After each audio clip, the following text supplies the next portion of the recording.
Good morning बच्चों।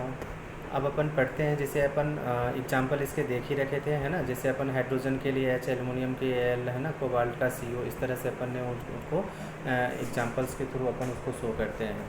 अब कहते हैं other symbols has been taken from the names of the elements in Latin word, जिसको अपन जर्मन या ग्रीक वर्ड से अपन इसको सिम्बॉलिक रिप्रेजेंटेशन देते हैं। जैसे फेरस है, आयरन है, तो आयरन का ग्रीक नेम जो है, जर्मन नेम जो है वो फेरस होता है, तो इसीलिए उसको लेटिन नेम के नाम से भी जानते हैं। तो उसमें अपन क्या करते हैं, आयरन के लिए आई नहीं लिख करके अपन क्या करते हैं, Fe लेते हैं, ठीक है। जैसे सोडियम है, तो सोडियम का अगर फर्स्ट लेटर लेते तो SO होना चाहिए था, लेकिन SO नहीं होता है उसका लेटिन नेम के थ्रू कहते हैं उसको, नाइट्रियम के नाम से जानते हैं सोडियम को, इसीलिए उसका फर्स्ट Na जो है वो उसके रिप्रेजेंटेशन के लिए यूज़ करते हैं अपन। जैसे पोटासियम है, तो पोटासियम में P आता है पहले, लेकिन हम P नहीं कहते हैं, इसका लेटिन नेम जो होता है वो कैलियम होता है, इसीलिए हम कैलियम का फर्स्ट लेटर लेते हैं K, which is the symbolic representation of the potassium, ठीक है। देयरफॉर अपन को इस तरह से each elements has name the unique chemical symbol से उसको रिप्रेजेंटेशन किया जाता है, ठीक है। उसके बाद अपन कहते हैं कि passage of time and repeat uses you will automatically able to reproduce the symbolic representation, जो आपको एक टेबल भी दे रखे हैं, मैं उसके बारे में भी थोड़ा सा डिस्कशन कर देता हूँ। जैसे अपन को ये एल्युमिनियम है Al, argon Ar, barium Ba, boron B, bromine Br, calcium Ca, carbon C, chlorine Cl, cobalt CO, है ना, copper Cu, fluorine F, gold Au, hydrogen H, iodine I, iron Fe, lead Pb, magnesium Mg, neon Ne, nitrogen N, oxygen O, potassium K, silicon Si, silver Ag, ठीक है। उसके बाद अपन sodium Na, sulphur S, uranium U, zinc Zn। इस तरीके से ये elements के सिंबॉलिक रिप्रेजेंटेशन का एक टेबल आपको दे रखा है बच्चों, की इसको याद कर लेना आप, ये बहुत ज़्यादा यूज़ में आएगा अपन को, ठीक है। उसके बाद अपन अब यहाँ पे इसके अंदर जो एलिमेंट्स के बारे में अपन को एक्सप्लेन कर रखा है, जिसमें अपन ऑक्सीजन, जैसे अपन को अब ये रिएक्शंस के बारे में भी बात करेगा, ठीक है। तो जिसमें अपन कहते हैं oxygen react with the large number of elements and formed compounds, oxygen जो है लार्ज नंबर ऑफ एलिमेंट्स के साथ रिएक्शन करेगा, वो भी एक कंपाउंड को फॉर्म कर रहेगा, ठीक है। इसमें अपन को एक एटॉमिक मास यूनिट का टर्म आ जाता है, ठीक है। तो अपन कहते हैं कि this atomic mass unit was give masses of the most of the elements as a whole numbers, इसको अपन होल नंबर्स के टर्म्स में जानेंगे। तो पहले अपन एटॉमिक मास यूनिट को जान लेते हैं कि ये होता क्या है ना। तो सबसे पहले अपन देखते हैं एटॉमिक मास, ठीक है। एटॉमिक मास कहते किसको हैं, तो एटॉमिक मास के लिए डाल्टन्स ने अपना एक एटॉमिक थ्योरी जो प्रपोज्ड किया था, उसी के अंदर एटॉमिक मास के बारे में भी उसने एक्सप्लेन किया था, जिसमें अपन को बताया कि Dalton's atomic theory proposed was the atomic mass. According to him each element had a characteristic atomic mass.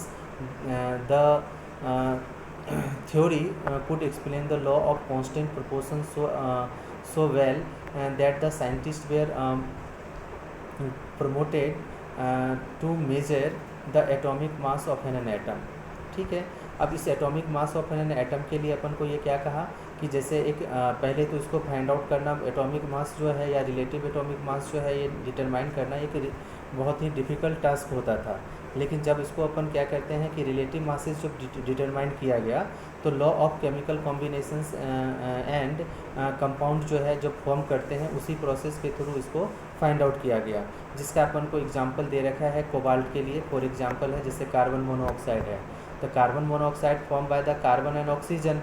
तो अपन अब यहाँ पे कहेंगे कि it was observe experimentally that 3 gram of carbon combines with 4 gram of oxygen to form a carbon, मतलब carbon monoxide CO, ठीक है। तो इसमें अपन को क्या क्या एक एक्सपेरिमेंट है, इस एक्सपेरिमेंटली के अंदर कार्बन मोनोऑक्साइड को जब फॉर्म किया गया, तो देखा गया कि 3 ग्राम्स ऑफ इसके अंदर कार्बन एलिमेंट्स लिए गए और 4 ग्राम ऑफ ऑक्सीजन को मिक्स किया गया, तो यही कार्बन मोनोऑक्साइड फॉर्म किया। तो इसका एक कंबाइंस का जो रेशियो लिया गया वो 4:3 के फॉर्म्स में कहते हैं, या 4/3 times of its mass of oxygen भी अपन इसको डिटरमाइन करते हैं, ठीक है। तो इसी में अपन जैसे आयुपिक नेम ये सब जो अपन लेते हैं उसके लिए भी अपन इसको रिकमेंडेट्स करेंगे, ठीक, जिसके अंदर अपन इसको अपन आगे अपन पढ़ते हैं इसके अंदर। ठीक है।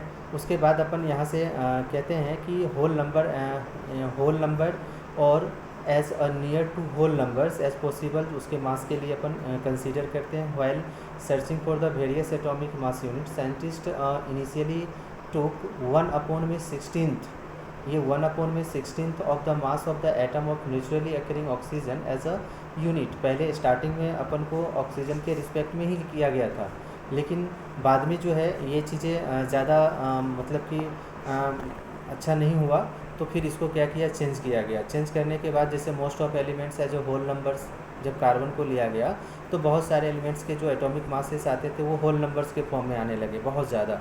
तो फिर उसने 1961 के अंदर क्या किया गया, एक universally accepted atomic mass unit बनाया गया जो कि कार्बन 12 के आइसोटॉप्स के फॉर्म में लिया गया, जिसमें उसने बताया कि कार्बन 12 आइसोटॉप जो होता है एक standard reference measuring atomic masses के टर्म्स में उसको मेजर किया गया, और उसके बाद उसी के रिस्पेक्ट में अब डिफाइन किया गया एटॉमिक मास यूनिट को, जिसमें अपन को बताया गया कि 1 atomic mass unit is the mass unit equal to exactly 1/12 of the mass of the carbon 12।